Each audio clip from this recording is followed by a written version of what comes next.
누가복음 9장 51절로 56절 말씀 제가 읽겠습니다. 예수께서 승천하실 기약이 차감해 예루살렘을 향하여 올라가기로 굳게 결심하시고 사자들을 앞서 보내심에 그들이 가서 예수를 위하여 준비하려고 사마리아인의 한 마을에 들어갔더니 예수께서 예루살렘을 향하여 가시기 때문에 그들이 받아들이지 아니하는지라. 제자 야고보와 요한이 이를 보고 이르되 주여 우리가 불을 명하여 하늘로부터 내려 저들을 멸하라 하기를 원하시나이까. 예수께서 돌아보시며 꾸짖으시고 함께 다른 마을로 가시니라. 아멘. 여러분, 다시 한번 교회 오신 것을 환영합니다. 오늘 말씀 가운데 은혜 받고 새로워지는 귀한 역사가 일어나기를 예수님의 이름으로 축원드립니다. 우리는 지금 지혜로운 대화라는 설교 시리즈를 하고 있습니다. 우리는 이번 시리즈를 통해 하나님께서 원하시는 지혜로운 대화 방법에 대해 생각해 보고 있습니다. 첫째 주에 우리는 문제가 있으면 싸우거나 피하지 말고 사랑으로 대면해야 한다는 것에 대해 생각해 보았습니다. 둘째 주에 우리는 일반적인 대화가 중요한 대화로 전환되는 것을 인식하며 대화하는 것에 대해서 생각해 보았습니다. 셋째 주에 우리는 대화하기 전 또 대화하는 중 상대방으로 하여금 안심하고 대화할 수 있도록 돕는 방법에 대해서 생각해 보았습니다. 그리고 오늘은 사실에 근거해서 대화하는 방법에 대해 생각해 보겠습니다. 대화가 끊어지면 관계도 끊어지게 됩니다. 그래서 예수님께서는 우리들에게 지혜롭게 대화하는 방법에 대해 예를 직접 보여주신 것입니다. 특히 화가 나거나 두려워하거나 마음이 상한 상태에 있다면 우리는 더욱더 우리의 감정을 통제할 수 있어야 합니다. 당신이 나를 화나게 만들었어. 어떤 사람들은 대화하는 중 화를 내면서 이렇게 말합니다. 당신이 나를 화나게 만들었어. 하지만 우리는 대화하는 중 화내는 것에 대한 두 가지 중요한 사실을 깨달아야 합니다. 첫째로, 우리의 감정은 우리만이 조절하는 것입니다.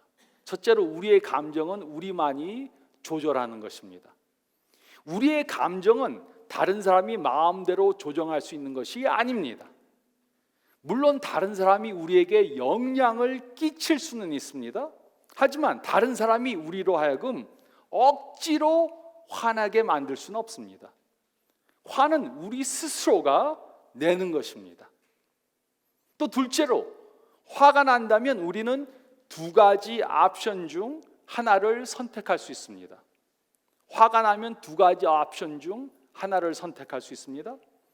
마음속에 있는 분노에 의해 조종을 당하던가 아니면 우리가 분노를 조절할 수 있습니다.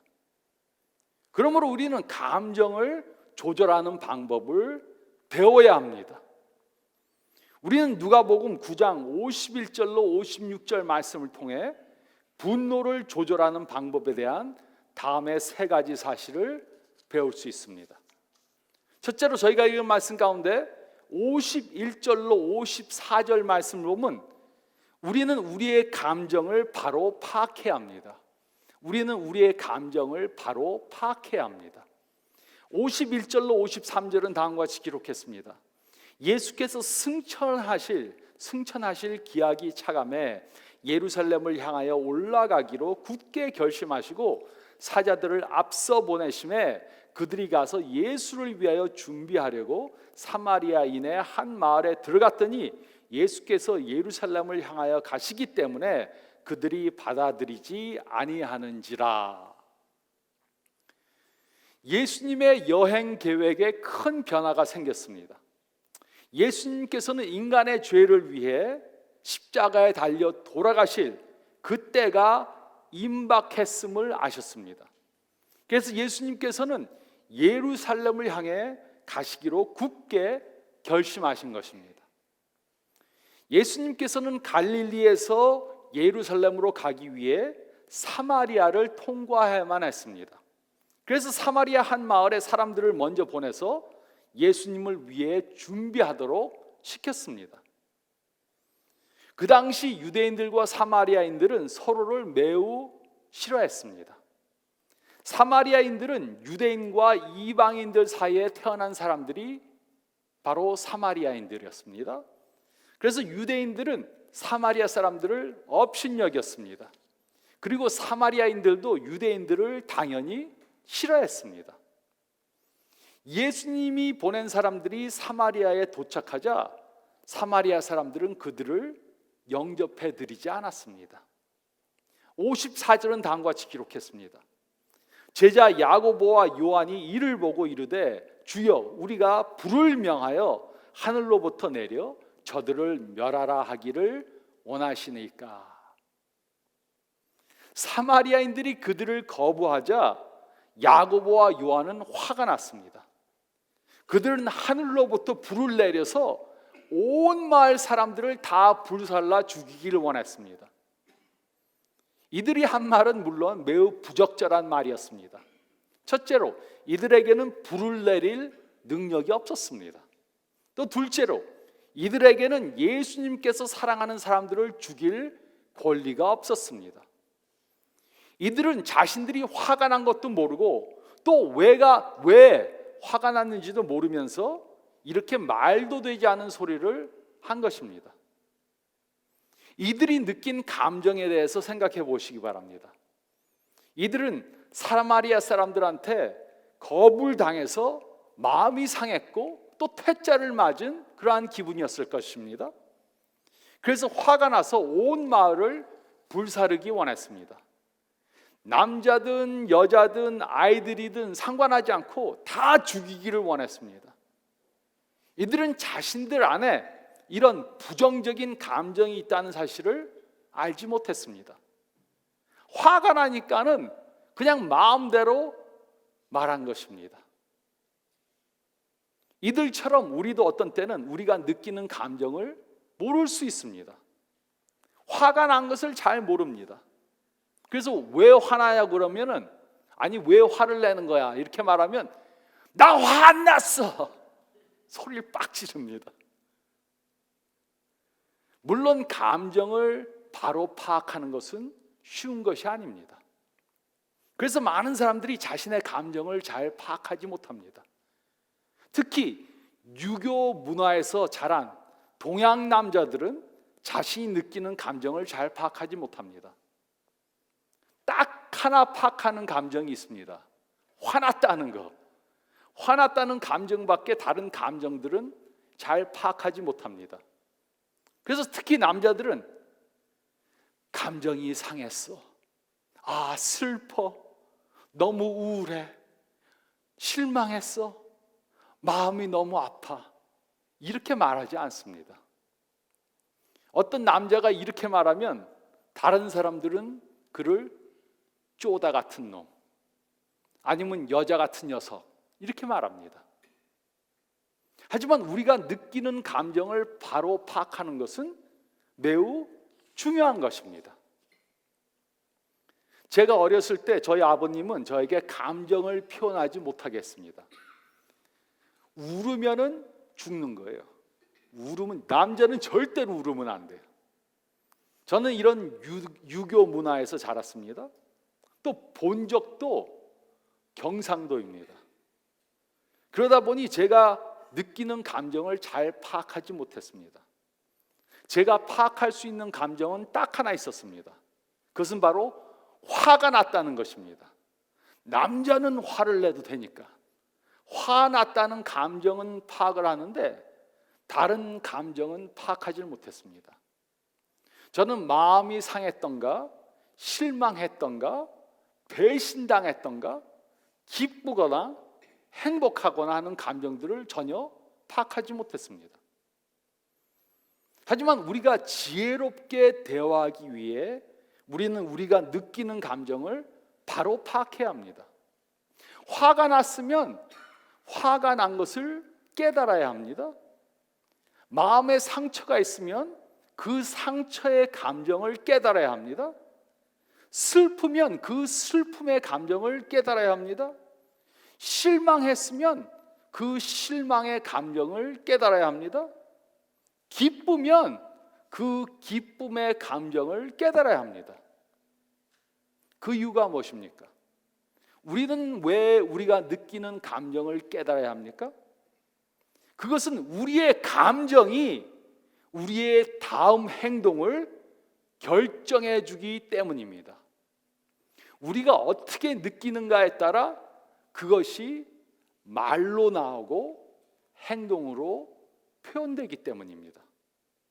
그래서 우리는 우리가 느끼는 감정을 바로 파악해야 합니다. 또 둘째로 54절 말씀을 보면 우리는 사실에 근거한 바른 해석을 해야 합니다. 우리는 사실에 근거한 바른 해석을 해야 합니다. 54절은 다음과 같이 기록했습니다.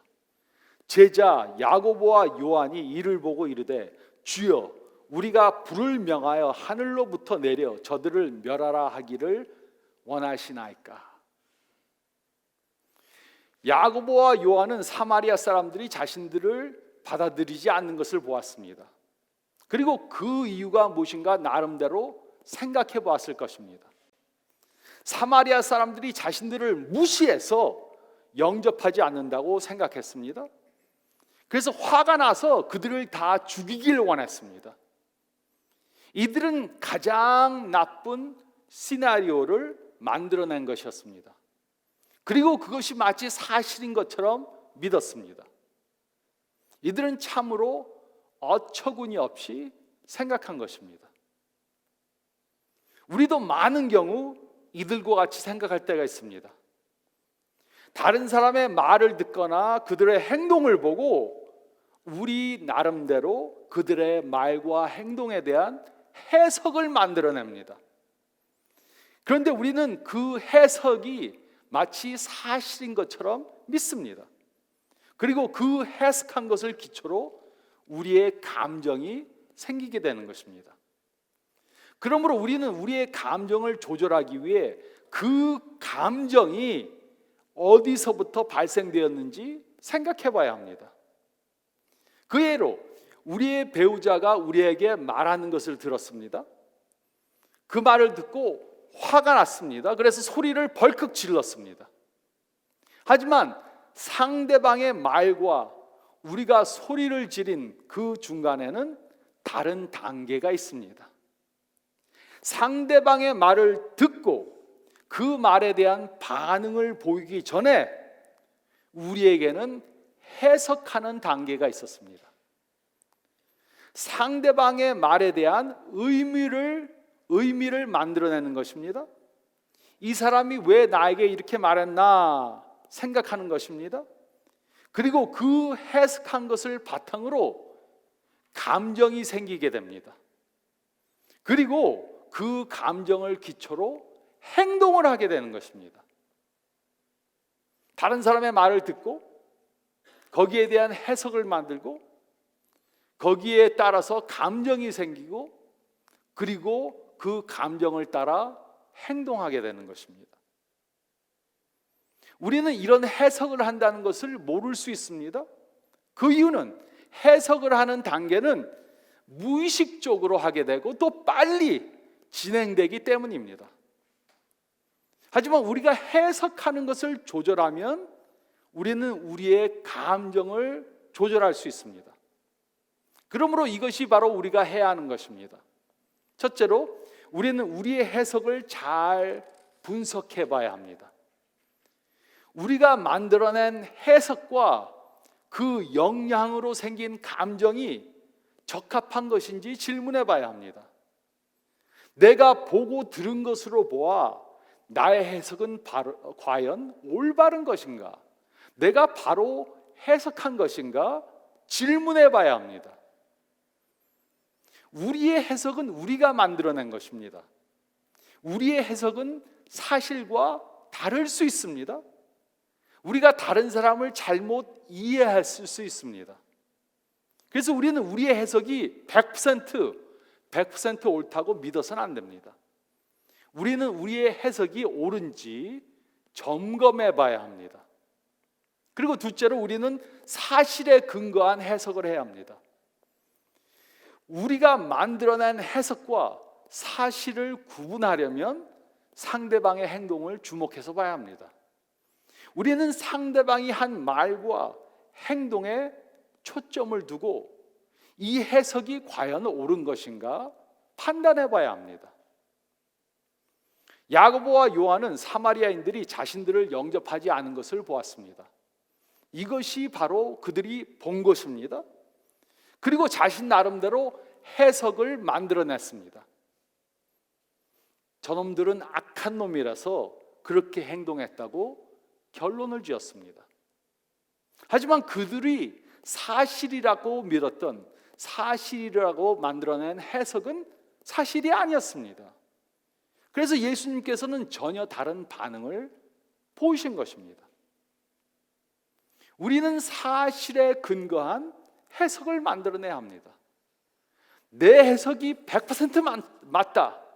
분명히 저 사람이 이런 의도로 이렇게 말했다, 이렇게 행동했다, 그렇게 막 생각하면 안 됩니다. 우리는 사실에 근거한 바른 해석을 해야 합니다. 그리고 세 번째로 저희가 읽은 말씀 가운데 55절, 56절 말씀 보면 우리는 잘못된 해석을 바로 잡아야 합니다. 우리는 잘못된 해석을 바로 잡아야 합니다. 55절로 56절은 다음과 같이 기록했습니다. 예수께서 돌아보시고 꾸짖으시고 함께 다른 마을로 가시니라. 이곳에 꾸짖었다는 말은 아주 심하게 책망했다는 말입니다. 예수님께서는 야고보와 요한이 사실에 근거하지 않은 해석을 만들어내서 분노해서 그들을 죽이고자 했기 때문에 그들을 아주 심하게 책망하셨습니다. 그런데 왜 야고보와 요한은 사실에 근거하지 않은 최악의 해석을 만들어낸 것입니까? 야고보와 요한은 사마리아인들을 인종차별하는 편견적 견해를 가지고 있었습니다. 유대인들로 사마리아 사람들을 무시하고 그 사람들을 낮게 보는 그러한 편견적 견해를 가지고 있었습니다. 또한 이들은 원래 화를 잘 내는 성격을 가지고 있었습니다.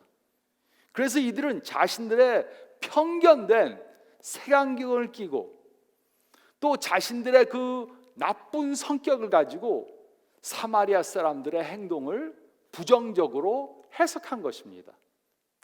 마가복음 3장 17절은 다음과 같이 기록했습니다. 또 세베대의 아들 야고보와 야고보의 형제 요한이니 이 둘에게는 보아너게 곧 우레의 아들이란 이름을 더하셨으며, 이 둘은 화를 잘 내기로 유명했습니다. 그래서 그들에게는 보아너게 즉 우레의 아들이란 별명이 주어졌습니다. 천둥과 같이 이들이 화가 나면 주위가 다 시끄러워진다는 뜻이었습니다. 그런데 53절 말씀을 보면 사마리아인들이 악했기 때문에 예수님과 제자들을 받아들이지 않은 것이 아니었습니다. 이제 예수님께서는 십자가를 지고 돌아가시기 위해 예루살렘을 향해 가시고 계셨습니다. 그 당시 사마리아 사람들은 예루살렘을 향해 가는 사람들을 푸대접하는 습관이 있었습니다. 이것은 좋은 것이 아니었지만 그 당시 상황으로 봐서 당연한 것이었습니다. 그러므로 우리가 해야 하는 것이 바로 이것입니다. 우리는 우리가 만들어내는 해석들을 조심해야 합니다. 우리는 우리가 만들어내는 해석들을 조심해야 합니다. 우리가 해석해서 만드는 잘못된 이야기들은 보통 세 종류가 됩니다. 첫째는 피해자의 이야기입니다. 내 잘못이 아니야. 나는 결백한 피해자야. 나는 좋은 사람이야. 이렇게 해석하며 나는 아무 잘못한 것이 없는 피해자라고 생각합니다. 야고보와 요한은 자신들은 아무 잘못한 것이 없는데 배척당했다고 해석을 했습니다. 둘째는 악인의 이야기입니다. 저놈은 나쁜 놈이야. 이렇게 해석함으로 평범한 사람을 악인으로 둔갑시킵니다. 그 사람의 행동이나 말의 의도를 아주 악하게 해석합니다. 야고보와 요한은 사마리아 사람들은 아주 악한 사람들이라서 죽어 마땅하다고 해석을 했습니다. 피해자의 이야기는 우리의 결백함을 과장합니다. 그리고 악인의 이야기는 다른 사람의 악한 점을 강조합니다. 셋째는 무력자의 이야기입니다. 나는 아무것도 할 수가 없어. 나는 이렇게밖에 할 수 없었어. 자신의 행동을 정당화해서 해석합니다. 내 아내는 소리를 지르지 않으면 절대로 내 말을 안 들어. 내가 남편한테 아무리 말해도 들은 척도 안 해.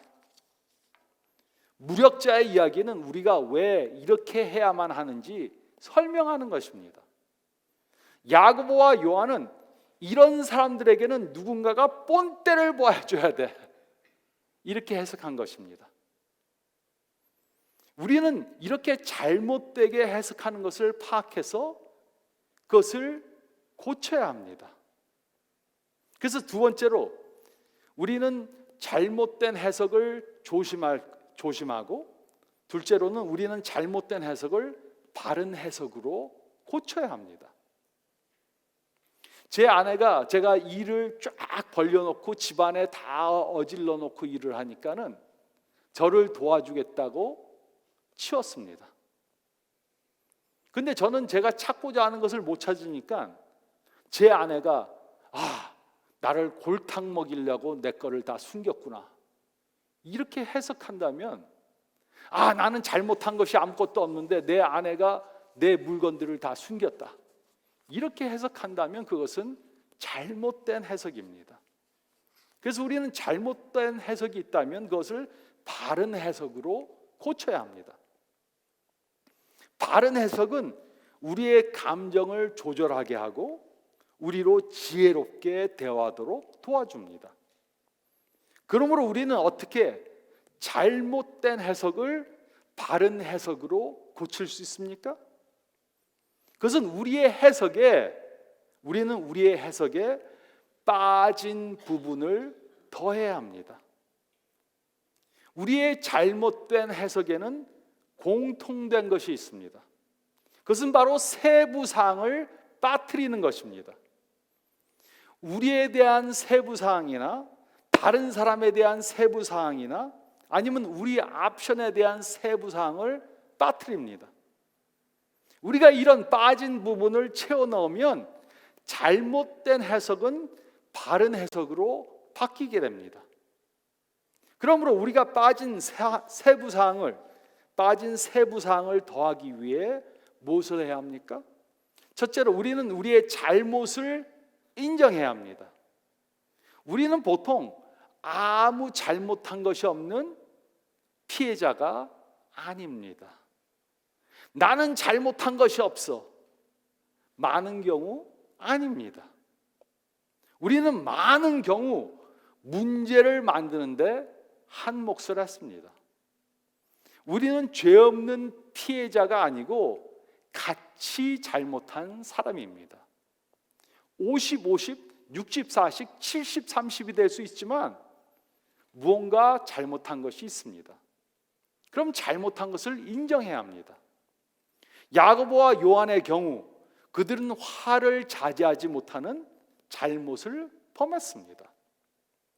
또 둘째로 우리는 상대방을 평범한 사람으로 인정해야 합니다. 우리가 악인이라고 생각하는 사람이 있다면 우리는 그 사람이 왜 그렇게 행동을 해야만 하는지 생각해 봐야 합니다. 왜 논리적이고 합리적이고 예의 바른 사람이 이렇게 행동을 했는지 질문해 봐야 합니다. 이런 질문은 악인이라고 생각한 사람을 평범한 사람으로 만들어줍니다. 그리고 우리의 감정을 가라앉게 도와줍니다. 상대방을 이해하고 정죄하는 마음이 없어지게 됩니다. 사마리아 사람들은 유대인들에게 인종차별을 받아왔습니다. 그래서 예수님께서는 이들이 왜 자신들을 영접하지 않았는지 아셨습니다. 그래서 그들을 이해해 주신 것입니다. 물론 우리는 예수님이 아닙니다. 그래서 다른 사람의 의도를 다 알 수는 없습니다. 그래서 우리는 더 많은 노력을 해야 하는 것입니다.